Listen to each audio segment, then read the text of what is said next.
Pues entramos ya en el espacio Sentimiento de Mercado con nuestra compañera Miriam Sánchez y vamos a hablar hoy de la libra esterlina porque el mercado vuelve a comportarse como siempre en entornos de tensión. Primero sobrereacciona y después lo que intenta es racionalizar ese riesgo que vemos. Lo vimos el viernes pasado en el cierre del mercado con un dólar disparado en modo refugio y lo estamos viendo hoy con ciertas correcciones. Y lo vamos a seguir viendo mientras cada titular desde Oriente Medio reescriba el precio del petróleo en tiempo real, porque ese es el verdadero eje ahora mismo. No solo es la guerra, es el impacto de la guerra en la energía, con un barril de Brent oscilando en los $100, el gas volviendo a tensionarse y el estrecho de Hormuz entrando en el radar del mercado.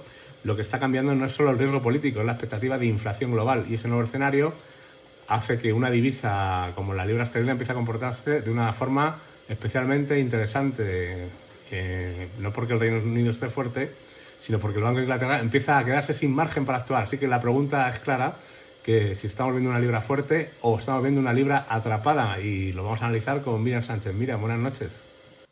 Hola Raúl, buenas noches, ¿qué tal? ¿Cómo tenemos ahora mismo el mercado en el Reino Unido? ¿Vemos esa libra fuerte o libra atrapada?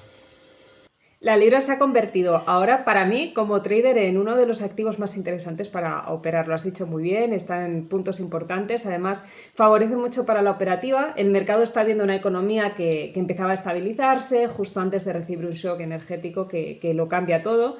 La narrativa hasta hace poco era bastante limpia, ¿no? Inflación bajando hacia el 3%, subyacente moderándose, salarios perdiendo presión, un crecimiento débil, pero suficiente para sostener el ciclo, y eso permitía pensar en un Banco de Inglaterra que en principio con cautela podía empezar a plantear recortes.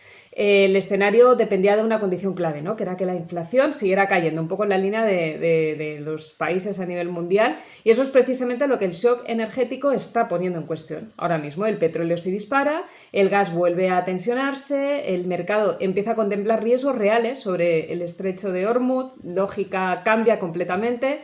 El mercado deja de mirar el dato actual y ahora lo que hace es empezar a descontar el siguiente ciclo inflacionista. En Reino Unido ese riesgo pues pesa más que en otras economías. La inflación de servicios sigue elevada, la transmisión del coste energético es más directa, el margen del Banco de Inglaterra ya era muy limitado antes.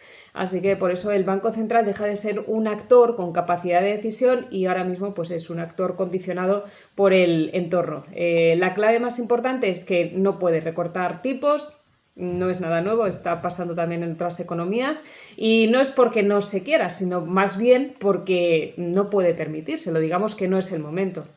Y además el mercado de renta fija se está endureciendo a pasos agigantados, ¿no? Claro, así es. Eso es, yo diría, lo más importante de todo.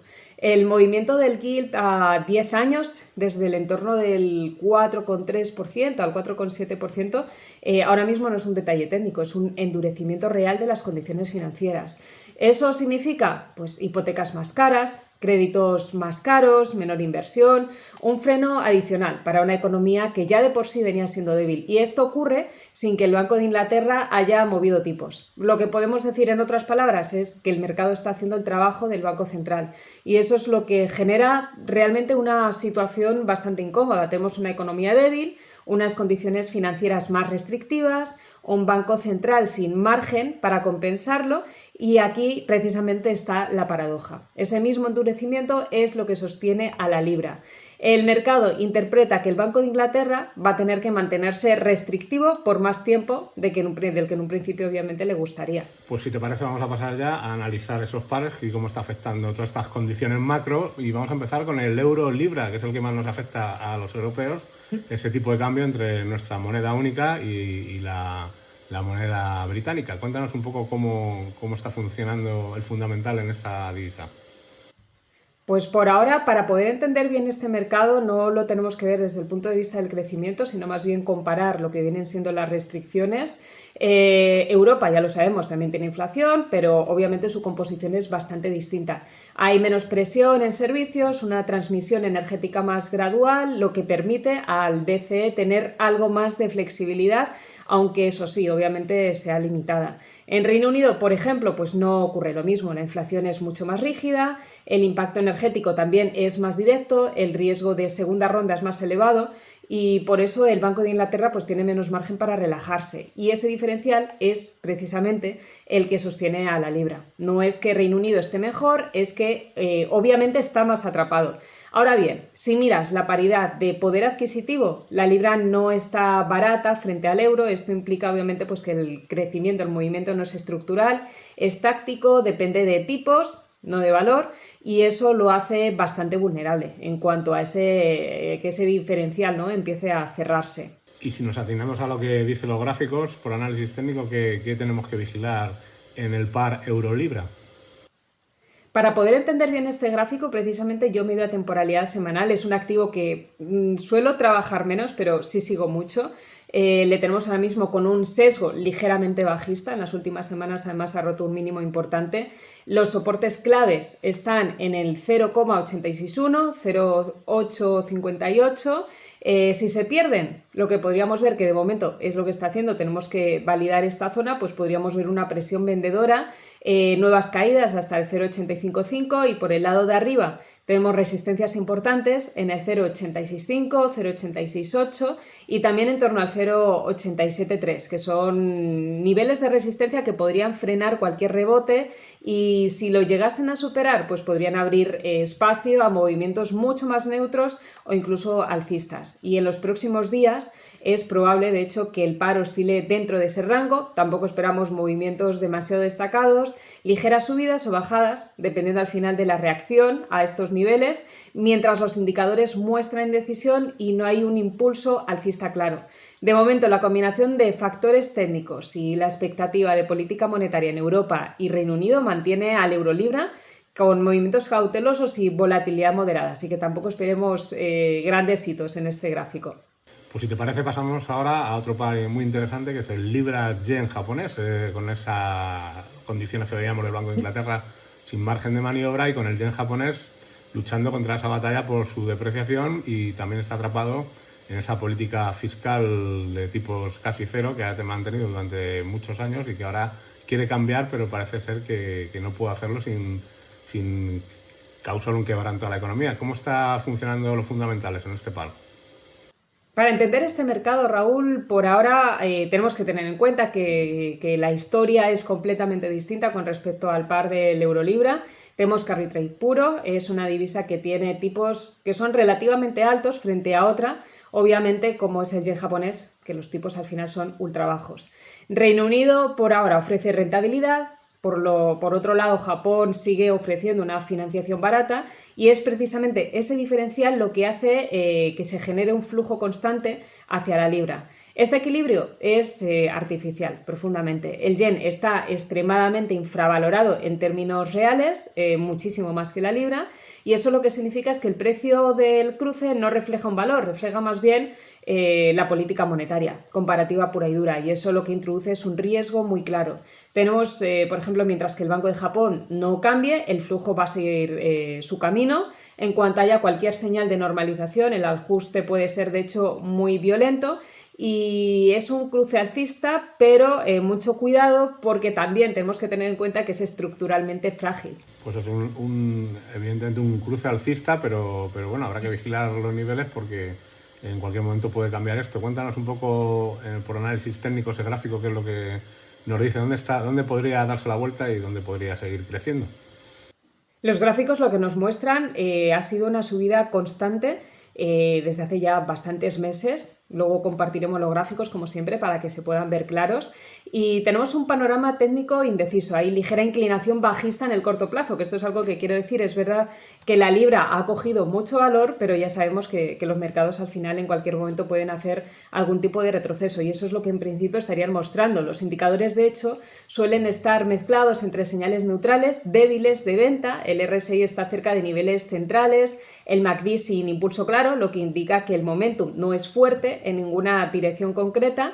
Y si nos fijamos lo que viene siendo el tema de soportes y resistencias, que son los que tengo marcados yo en el gráfico en este momento, es que el rango alrededor del 191, 191.2 actúa como una zona clave. Si se pierde decisivamente, podría abrir la puerta a más presión bajista, es decir, el gráfico podría caer más. Por el contrario, una ruptura por encima de niveles técnicos superiores lo que puede hacer es relajar esas caídas de las que estamos hablando, permitir rebotes, aunque las resistencias más altas siguen frenando la subida. Además, bastante importante la tenemos en la cifra del 215. En resumen, en los próximos días es probable que la libra-yen oscile dentro de un rango definido, movimientos laterales sin una tendencia clara, hasta que se rompa alguno de los niveles técnicos, manteniendo riesgos de retrocesos, que eso sigo destacando que es algo que perfectamente puede llegar a darse si el yen realmente encuentra un apoyo técnico o si la libra llegase a perder fuerza, aunque solo sea en una pequeña fase correctiva. Pues vamos ahora con el cable, con el par libra-dólar y cómo está funcionando y sobre todo con esa fortaleza del dólar, más que por los fundamentales de Estados Unidos, por ser una divisa de refugio. Cuéntanos cómo están funcionando. Aquí el análisis cambia totalmente. En este caso ya lo que no vamos a hacer es comparar dos economías, como hemos hecho hace un momento. Estamos comparando una divisa doméstica con la moneda de reserva global. La libra ahora lo que está es sostenida por restricción monetaria. El dólar, sin embargo, responde a una lógica distinta, lo que viene siendo liquidez global, refugio, geopolítica. En un entorno como el actual, ahora con la tensión que tenemos en Oriente Medio, el dólar tiene una ventaja estructural, no importa en que esté caro en términos de paridad, de poder adquisitivo, porque lo que cotiza es la demanda de seguridad. Recordemos además que el dólar es una moneda de refugio y en este tipo de situaciones, pues al final muchas veces tiende a fortalecerse. El cruce ahora mismo es errático. En momentos de calma, la libra tiende a recuperar, pero en momentos de tensión es el dólar con ese papel de activo refugio el que tiende a dominar. No hay ya de por sí una tendencia, digamos, que sea limpia, más bien es dependencia del contexto y lo que suele pasar cada semana. Y mirando pues, esos fundamentales, ¿cómo tenemos ahora mismo el gráfico del cable? Esta semana es uno de mis gráficos, además lo tengo que decir, lo he estado comentando muchas veces en mi canal, favoritos para operar. Hay una presión además bajista moderada, tiene un riesgo de continuación de corrección, ya que muchos indicadores, medias móviles, en temporalidad diaria lo que apuntan son señales de venta, momentum débil, negativo, el RSI está por debajo de zonas neutras, las medias técnicas sugiriendo que el par no ha recuperado impulso alcista sólido y los niveles de soportes importantes yo los tengo en torno al 1,345, 34,8, que son zonas clave en el corto plazo. Es decir, una ruptura firme por debajo, confirmando bien, podría abrir camino a zonas más bajas, es decir, el gráfico podría seguir cayendo más, extender la caída. Por arriba hay resistencias importantes en torno al 1,354, 1,36, que son zonas que tienen que romperse y confirmar bien, es decir, se tienen que romper con fuerza para que se impulsen rebotes que puedan ser todavía más sustanciales. Lo que viene siendo un poco en resumen, en los próximos días es muy probable que lo que veamos sean movimientos más bien laterales, bajo presión bajista, oscilaciones entre estos soportes, resistencias hasta que haya una ruptura clara del rango técnico, manteniendo la atención en sí, la libra logra sostener niveles de soporte ahora mismo, además que ya os digo, son críticos, así que tenemos que vigilarlos muy de cerca y sin duda es uno de los gráficos, para mí por lo menos estrella, para tener en cuenta y poder abrir operativas en los próximos días. Pues un minuto que tenemos para que recapitules todo lo que hemos analizado sobre estos dos pares, sobre todo sobre la divisa británica. Con un poquito menos me vale, Raúl, fíjate, muy sencillo. La libra ahora mismo no está cotizando una fortaleza ya de por sí económica. Lo que está cotizando, que es lo que está pasando también con otros activos, es restricción en un entorno de energía y geopolítica, muy pendientes de los fundamentales y de las novedades que nos vayan contando cada día. Esto al final tenemos que ir actualizándolo día a día y eso lo que significa que ahora mismo no tiene una narrativa propia, depende más bien del petróleo, de los tipos y, como ya os he dicho, pues de los titulares que ahora mismo están locos y ya sabemos que cada día podemos encontrarnos cualquier cosa. Así que no estar muy pendientes, digamos, en la parte fundamental y en las novedades que podamos ver cada día. Pues Miriam Sánchez, directora de Jazz for Trade FX y subdirectora de Mercado de Divisas, muchas gracias por habernos analizado tan claramente lo que está ocurriendo con la esterlina y bueno, pues que seguiremos mirando más cosas aquí en el programa de tu mano y aprovechando tu conocimiento de los mercados financieros. Muchas gracias, Raúl. Lo vamos a vigilar de cerca y un momentito solamente para aprovechar que tenemos nuestro canal de Twitter ya de Mercado de Divisas, MDivisas, para que nos sigáis, que hemos empezado ahora, pero vamos a publicar muchas más cositas que os van a venir muy bien. Y el canal de YouTube, que ya lo tenemos ahí activo, arrancando, así que os esperamos también en nuestras redes sociales para contaros mucha más información. Pues tomen nota a nuestros oyentes.